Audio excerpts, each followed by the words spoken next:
Hello friends, welcome back to my YouTube channel Ravi AG and science.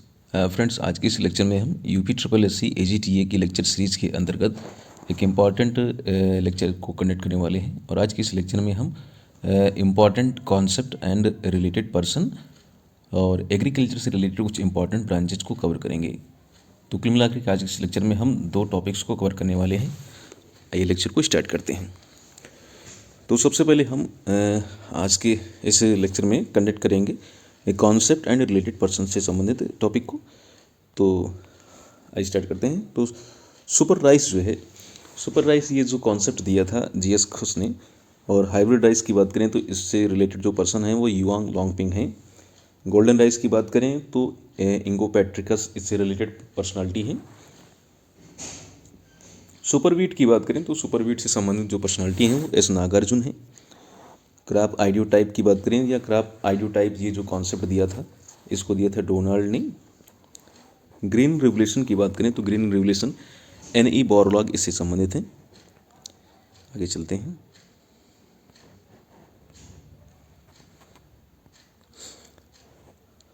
Green revolution in India, अगर भारत की बात करें तो भारत में ग्रीन रिवोल्यूशन किसने दिया था या कौन ग्रीन रिवोल्यूशन लेकर आए, तो वो है doctor MS Swaminathan. White revolution, तो वाइट रिवोल्यूशन से रिलेटेड जो पर्सनालिटी है, जो पर्सन है वो है doctor Verghese Kurien. Evergreen revolution, green revolution in India और एवर ग्रीन रिवोल्यूशन, इन दोनों ही कॉन्सेप्ट या इन दोनों को ही कॉन्सेप्ट को देने का श्रेय हो जाता है डॉक्टर MS स्वामीनाथन को जाता है। तो डॉक्टर MS स्वामीनाथन इन दोनों के आंसर हो जाएंगे। रेनबो रिवोल्यूशन की बात करें तो रेनबो रिवोल्यूशन से संबंधित जो व्यक्ति हैं वो नीतीश कुमार हैं। गोल्डन रिवोल्यूशन की बात करें तो doctor KL Chadha golden revolution से संबंधित हैं।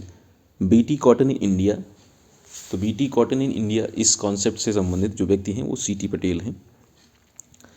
फिर है ग्रीन रिवोल्यूशन टर्म, तो ग्रीन रिवोल्यूशन से संबंधित हमने जाना NE बोरलॉग के बारे में। वर्ल्ड वाइड NE बोरलॉग को हम ग्रीन रिवोल्यूशन का क्रेडिट देते हैं। इंडिया की बात करें तो डॉक्टर MS स्वामीनाथन को क्रेडिट जाता है। और एवर ग्रीन रिवोल्यूशन की बात करें तो भी डॉक्टर MS स्वामीनाथन को क्रेडिट जाता है। लेकिन अगर हम बात करें टर्म की बात करें कि ग्रीन रिवोल्यूशन टर्म किसने दिया था, तो ये टर्म दिया था विलियम गॉड ने। तो विलियम गॉड का नाम याद रखिएगा। ग्रीन रिवोल्यूशन नाम का जो टर्म है आपका, इस टर्म को कॉइंट किया था विलियम गॉड ने।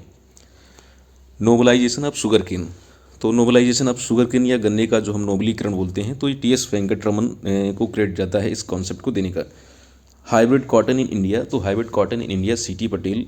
BT कॉटन इन इंडिया या हाइब्रिड कॉटन इन इंडिया, दोनों का ही आंसर आपको हो जाएगा CT पटेल। ओपीएम कॉन्सेप्ट, तो ओपीएम कॉन्सेप्ट को देने का जो क्रेडिट जाता है डॉक्टर SK वसल को जाता है। और हाइब्रिड ज्वार से संबंधित जो साइंटिस्ट हैं वो हैं डॉक्टर DS अटवाल। तो ये है आज की इस लेक्चर का पहला कॉन्सेप्ट या कह सकते हैं पहला टॉपिक, जिसे हमने नाम दिया है important concept and related person. अभी इस लेक्चर में एक पार्ट और बचा हुआ है, और जो कि है आपका ब्रांचेज रिलेटेड टू एग्रीकल्चर, कृषि से संबंधित कुछ शाखाएं हैं। तो आइए स्टार्ट करते हैं। केचुआ पालन जो है आपका, केचुआ पालन वर्मी कल्चर के अंतर्गत आता है। वर्मी कल्चर को हम केचुआ पालन कहते हैं या केचुआ पालन को हम वर्मी कल्चर में लेते हैं। मधुमक्खी पालन की बात करें तो इसे एपी कल्चर कहते हैं। मछली पालन की बात करें तो PC कल्चर इसे कहा जाता है। रेशम कीट पालन ये सेरी कल्चर के अंतर्गत आता है। सब्जियों की खेती ओलरी कल्चर हो जाता है। और फलों का अध्ययन पोमोलॉजी कहता है, पोमोलॉजी कहते हैं इसे। फिर नेक्स्ट आगे बात करें तो सजावटी पेड़ों का अध्ययन, तो सजावटी पेड़ों का अध्ययन आर्बोरी कल्चर के अंतर्गत आता है। और शहतूत की खेती मोरी कल्चर कहलाती है। फूलों की खेती या फूलों के बारे में स्टडी करते हैं तो साथ ही फ्लोरी कल्चर है, तो फ्लोरी कल्चर में हम फूलों की खेती को स्टडी करते हैं। अंगूर की खेती की बात करें तो विटी कल्चर कहलाता है। लाख कीट पालन ये लैक कल्चर के अंतर्गत आता है। और फसल उत्पादन व मृदा प्रबंधन, क्रॉप प्रोडक्शन की बात साथ साथ जो है हम सॉइल मैनेजमेंट की बात करेंगे तो इसे हम एग्रोनॉमी के अंतर्गत रखते हैं। नेक्स्ट आगे चलते हैं। फिर उसके बाद है घास का अध्ययन, तो घास का अध्ययन कहलाता है एग्रोएस्ट्रोलॉजी कहते हैं इसे। बादल का अध्ययन इसे नेफोलॉजी कहते हैं। चाय का अध्ययन इसे साइलोलॉजी कहते हैं। तो साथियों ये था आज के लेक्चर के दो इंपॉर्टेंट टॉपिक। पहले पार्ट में हमने कंडक्ट किया इंपॉर्टेंट कॉन्सेप्ट से रिलेटेड जो है पर्सन, और सेकंड वाले पार्ट में हमने एग्रीकल्चर से रिलेटेड इंपॉर्टेंट ब्रांचेस के बारे में स्टडी किया। तो साथियों बहुत ही इंपॉर्टेंट दोनों ही टॉपिक हैं। तो मुझे उम्मीद है आज का लेक्चर आपको पसंद आया होगा। जल्द ही एक नए टॉपिक के साथ, एक नए कॉन्सेप्ट के साथ आपसे मुलाकात करते हैं। तब तक के लिए जय हिंद।